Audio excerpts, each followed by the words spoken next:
Welcome back to Ujimi Media, your source for weekly news and some of the most important stories from Africa and the diaspora. This week, I have a guest with me, Ovi. We're going to try to be talking about news going on in Africa and the diaspora in a conversational setting. It's a typical format. We have a couple stories. We'll inform you about them and just kind of give you our thoughts and see where we think the continent and our people are going. Ovi, please introduce yourself. Hey, I'm OV, the bagman on other platforms. I'm just happy to talk about topics that I really care about. Pan Africanism and just human rights in general. That's my alleyway. Amazing. All hmm right. So let's get into it.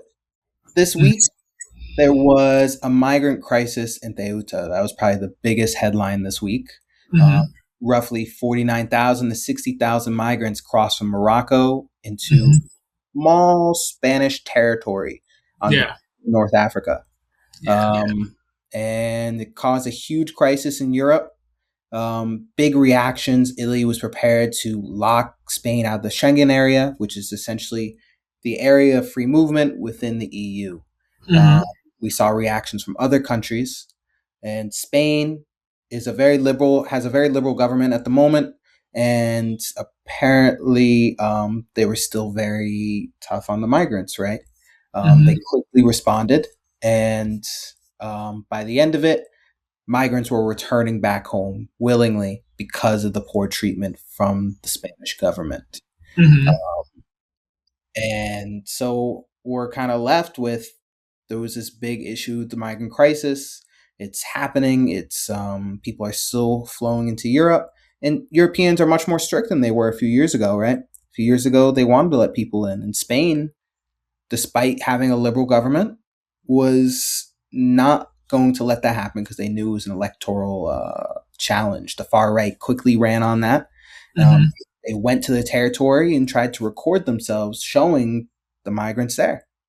Um, yeah. So, Ovi, I know you do care about diaspora and the continent in general. I'm kind of curious.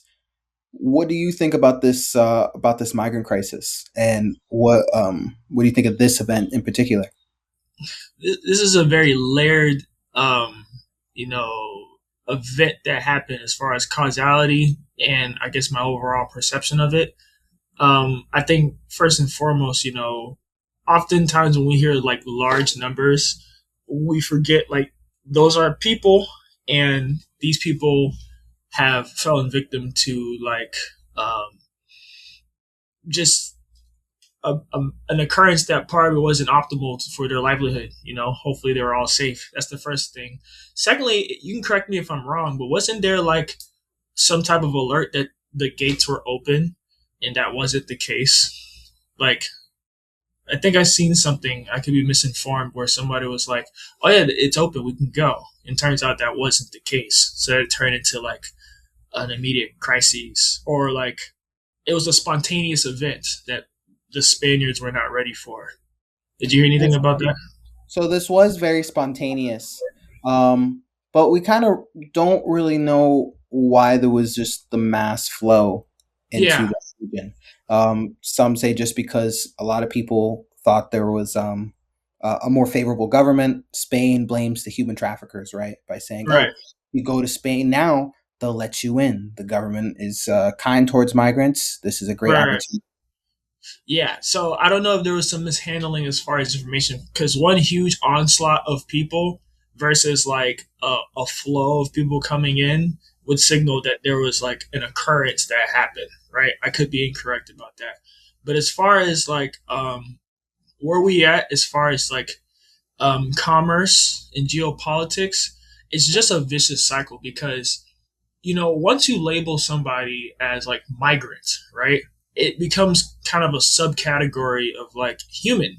And what it is, at least from what I've seen, is like you have governing bodies, i.e., the EU, United States, China, these large entities, and they have really the access of economic throughput for the world, essentially, right?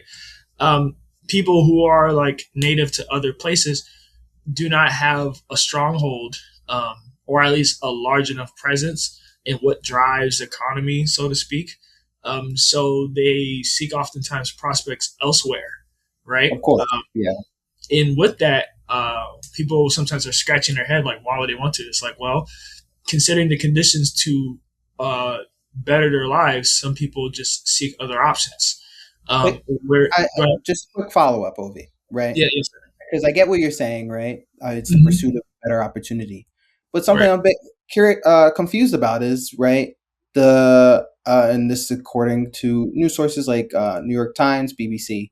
The majority of these Mm-hmm. migrants, we'll just say that for the purposes of Mm-hmm. designating these people, but I do agree that it can be dehumanizing, right? Right, right, But the majority say it was Moroccans with a small number being sub-Saharan Africans, right? right, And I'm very confused because Morocco is a middle income, upper middle income developing country. And yes, there's a lot of poverty, more so than here in the West. But mm-hmm. it's also not in a period of war. It's Mm-hmm. not, in terms of economy, it's not DRC. Right, It's not, right, not Somalia. mm-hmm. So I am a little perplexed that Morocco's in this situation where they just let people flow out towards this border region. And I have BBC right in front of me. Right, it says the mess. So the crowd heading for Ceuta didn't need to pay smugglers though because most were Moroccan and the route is well known. And the Yeah, message about flowing into the country was spread online. Migrants have right, shown social media posts to reporters with people shouting "Spain is open" and jumping right, into the sea. What right. I'm just wondering what. That's a good question. I think it's analogous to people talk oftentimes like the migrant wave of the United States, and oftentimes they point to Mexicans when a larger portion of like more recent migrant flow of the United States was Chinese people and or people that were born in China. And these are people who actually have more affordability to exist in the United States to function, so to speak. So I think it's just a conversation of like who actually comes. Is it solely people in abject poverty? Also, too, there's a phrase I don't know if you know it called like the fourth world.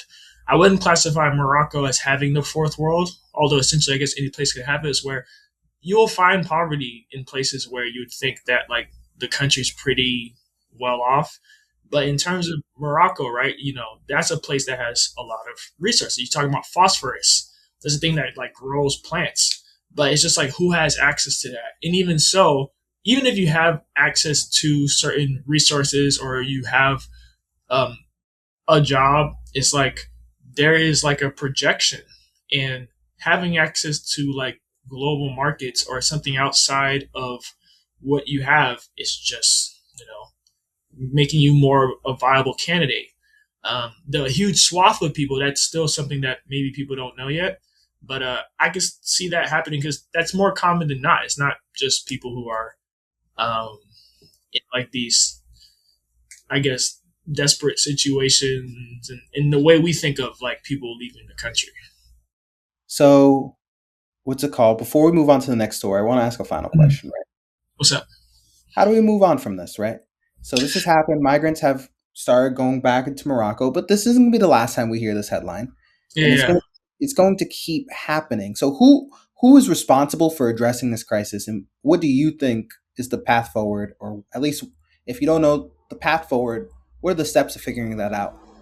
I think something like this, it's good to know just general history of how economics works, right? In different places, right? So I'm currently reading the history of the Yoruba people, and like commerce and trade, that is something that is thousands of years old, right? Mm, In trading with foreign people or foreign places and nations, that always happened. But it seems like there is a concentration of where to get certain things, right? yeah, Um, like for instance, I know we'll probably touch on this later, but like rare earth minerals, it's not everywhere that has rare earth minerals. So anyone who has a hold on it, and I won't spill too much of the beans, that's where wealth is going to be, right? So 100%. I think what happens is we have to ask ourselves as an entity, what is it worth to have certain commodities if not everyone has access to it? But in order for you to have a better life, it means you have a proximity to it, right? Um, and we have to ask ourselves, why are we functioning as that's the only means to have a good life? Because otherwise, you'll be subjected to, you know, But tie colonization. this back to the migrant crisis for me. So where I completely agree, resources should be it's a major source of wealth, but the problem is not everybody has access to it. Right. So what does that mean for these people going back into Morocco and the next caravans, right, or the next group of people who are going to come through this border again because it will happen? What is I think government going to do? it's something to be asked globally, right? I think once we said, oh, they like, okay, let's take India for instance, right? There's a global climate crisis where it's just like the temperature of India is risen so much that people like have to leave. It's like it's uninhabitable in certain regions. So people say, "Oh, that's an India problem." I'm like, "Is it an India problem because other people are gonna have to, quote so to speak, deal with the problem?" So I think collectively, it's like in order for us to have not huge reactions to like a disparity, we have to decide, hey, what can we do to make it so life is even and balanced in other places? You know. Well said. Well said. Thank All right. So let's move on to the second story. I'm sure this won't be the last time we hear about Ceuta you. and migrants coming through, or in Right. general. But I want to talk a little bit about culture and the arts, right? Yeah. Um, Yes. let's talk about Tyla. You're making Tyla, me sweat. Making yeah, for viewers, if you didn't see him, he just had a water bottle because of the yeah. Tyla song. Um, so Tyla's released her next song. I'm not gonna say the name, but A-pop is what we'll call it. Yeah. Yeah. Yeah. Yeah. Or next album, excuse me. And she's prepared for her world tour, Right. right? Right. And she was gonna go perform in Nigeria. And as excited as Nigerians were, Hmm. there was a reaction. Ovi, have you heard about what's going on in South Africa? Africa, or how they are discriminated against other Africans. Yes, xenophobia in South Africa. Big problem. Right. Nigerians, Zimbabweans, anyone who is not indigenous South African is a target. Right. Right. And Nigerians, with Tyler coming, they said, Tyler, you're coming to our country, Yeah. but your country is saying for us to get out. Yeah. Why Yeah. haven't Yeah. you spoken up about this? Why haven't you ever given us your thoughts? Why haven't you ever spoken up for your fans? Right. Right. And Right. in response to this, Tyla and her team have not addressed those concerns. They simply canceled the tour to Nigeria. Yeah. And so my question for you, Ovi, is you hear this, Yeah. do Afrobeats, and I don't consider Tyla Afrobeats, but do Afrobeats artists or African artists who have gone global have a responsibility to touch upon these issues happening on the continent? I would say once again, these are really good questions, and I would say your music serves a purpose in that it reaches your audience. Who's your audience? You actually do not know who's your audience. Once you put your song into the ethos, that song will touch somebody that you will not know, right? As long as it's recorded and is out there, someone that you don't know. Now, here's the thing, because that connection of listener and maker of music has been split, for you to say like that has nothing to do with me, it's a lie. That's literally your audience. Everybody listens. Well, not everybody. A lot of people listen to Tyla, right? And considering that she's coming from the continent, um, I think naturally Africa is a up and coming. Just the continent is just rising in terms of prominence in the world. The people, you're gonna have people say something about, well, how do you feel about us? You're making music and they're saying this about where you're from. Do you feel the same way? If not, I shouldn't be listening to you. If she's like, that ain't got nothing to do with me, it's like, I don't think she's recognizing, like, you know how far your music's gone, right? And now that you don't have to, but also they don't have to listen to you, right? Considering that they're just facing discrimination on the continent, right? And I think Africa would benefit greatly with just more partnership within the diaspora, right? If we're talking in terms of Africa. So, or go ahead. Were you about to say something? Yeah. Here's the thing, though, right? Hmm. Tyla is not a politician. She's No. not. She's not the president. She's Hmm. not. In fact, I don't particularly care about Tyla's political opinions because Right. she's no more informed than uh uh Lagbaja on the street, right? Like, That guy. like exactly. Yeah. So why are we so hungry to hear what artists think about these issues that are, to be frank, bigger than them? It's not even like she's no Fela Kuti, right? She's not making music that's revolutionary or trying to Right. give to the government. Why do we Nigerians and Africans in general want our artists to speak up? I think it's the same thing when people say I'm not a role model. It's like you don't get to choose when you're a role model, right? Mm, Also, as far as being informed, that's not. There's something called like willful ignorance, right? I get it. yeah, You probably won't have the vernacular to explain yourself or know the history, but you can prompt yourself to be like, okay, now that I see this as an issue, what could I do? If she says, hey, listen, I would love to know more about what's going on in the situation. And for that reason, I would hate to disappoint my fan base, blah, blah, blah.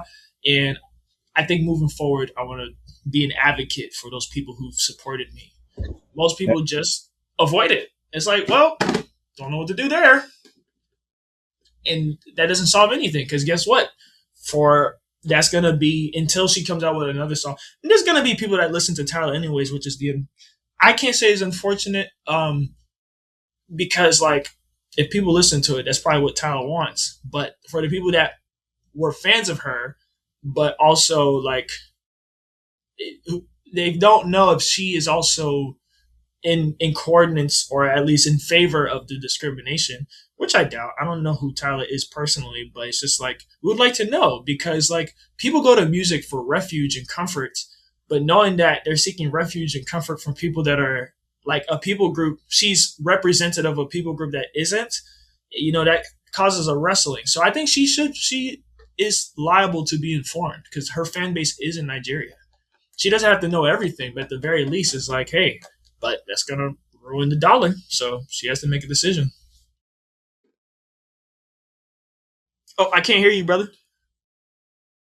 sorry, I Mm-mm. was muted. But as a final, question for this, right? I Yeah, completely agree, right? When you have this platform and this ability to speak, there's Spider-Man movie just came out. Great power with great power comes great responsibility, right? heck yeah. Mhm. um, and it just leads me to think, like, I'm wondering how we as fans are supposed to think about this now. Because Mhm. Tyler's reaction to this whole thing was to cancel Nigeria, which shows the value she really puts on Nigerian fans. And this is a Yeah, whole other topic, but once African artists go big, suddenly their fan base in Africa becomes a lot less important. yeah, Like, yeah, you yeah. know, Burna Boy literally walked off stage once. He's not doing that in New York, bro. He's not doing Nope. that in London. But that's a whole nother thing. So I guess I'm wondering, what do we take with this? Do we say Tyler, it just sounds like she doesn't care about her fan base, or what? Okay, so this is gonna be my most. I try to be clean with my take. This is gonna be a not clean take. Tyler is a conventionally. She's a beautiful woman, right? And she Yeah. makes really good music, right? You said amen. So Listen. with that, I'm not saying everything in her life came easy, but it's like life is good when you have people that find you attractive and you make good music, right? Yeah. But here's the thing, right? Just like you said, you're in a position now, you have a lot of power and that you have people's ears. Just like how when you decide to become a parent, yeah, it's great, kids, babies, yeah, yeah. But babies poop on themselves, right? Babies, you know what I mean? You gotta address it. Don't be like, I wasn't planning that. It was all cool until that happened. It's like you can't help this. That is fame. And that's the thing. Like, is fame worth it? And for people who are famous and wealthy, they will take the fame with the Mm. riches. And if it means like it's like, all right, I'll just not do Nigeria. 200 million people, I'm just gonna not. That's just in Nigeria. We're not even talking about diasporic Nigerian people. Yeah. Yeah. So All right. So let's go to our last story.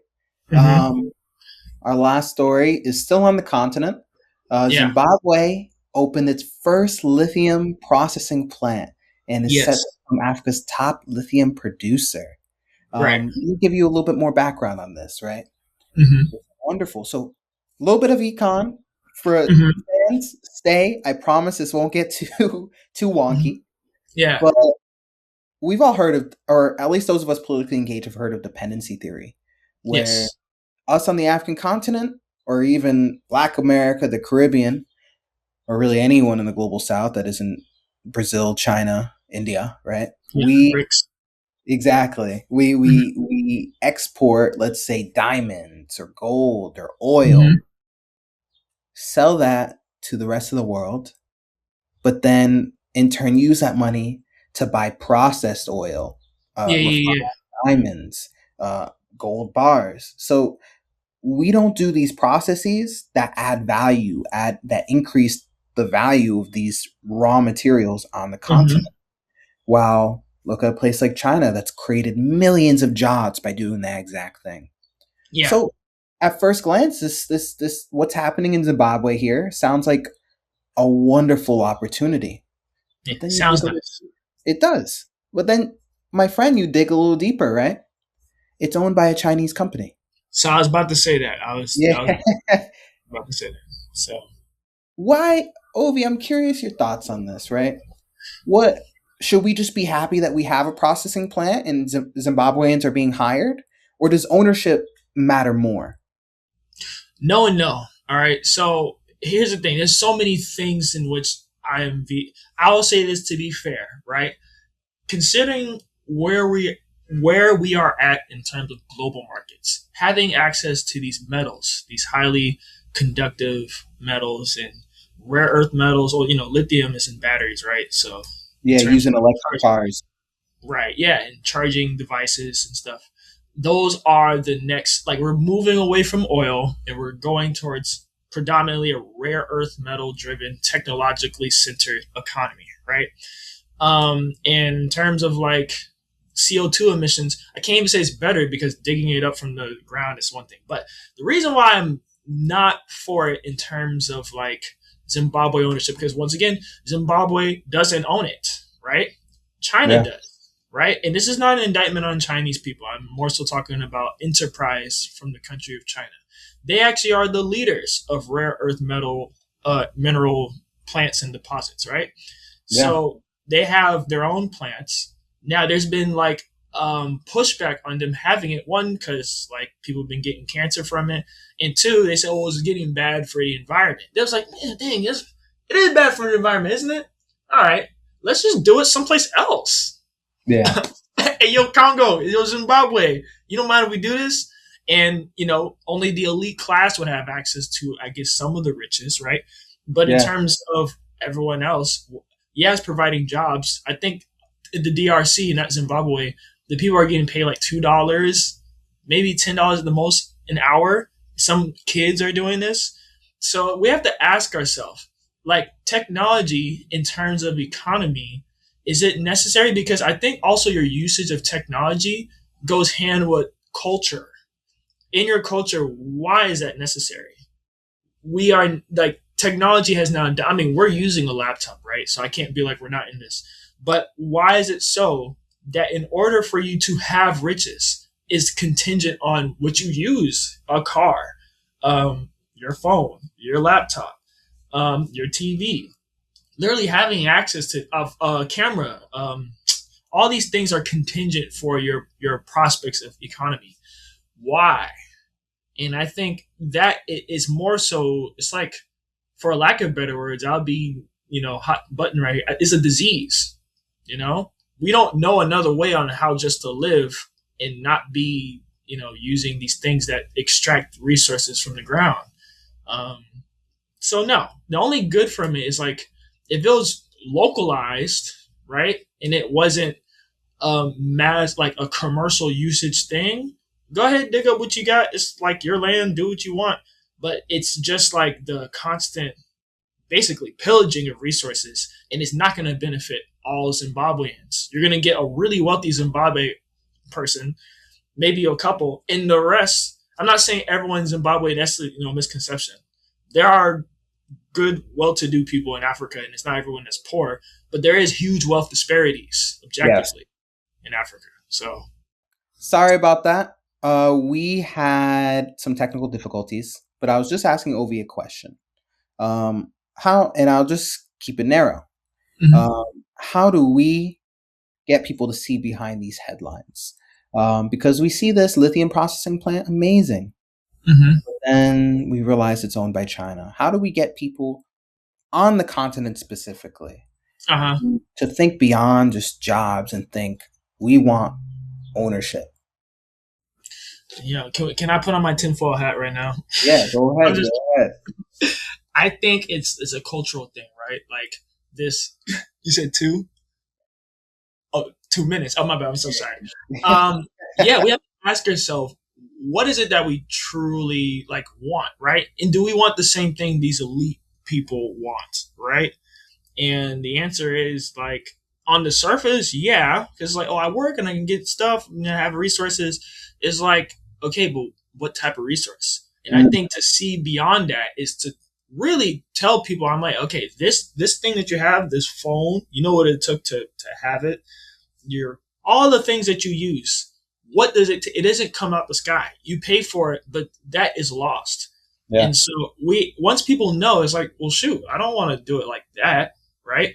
And having more access to just public education on like how you get your stuff. It's the same thing about with people recycling. It's the same thing with anything that causes such a big enough harm where it's like, okay, I think it's worth people knowing.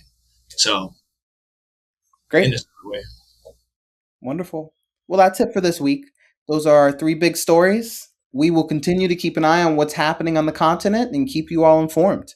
Please let us know in the comments what you think about this new format, any topics you want us to discuss. But yeah, we'll see you next week. Thanks for tuning in to Ijimi Media. Our main purpose here is to bring you stories from across Africa and the diaspora from the perspective of the communities we cover. Don't forget to like, subscribe, and support the channel. See you next week. Peace out.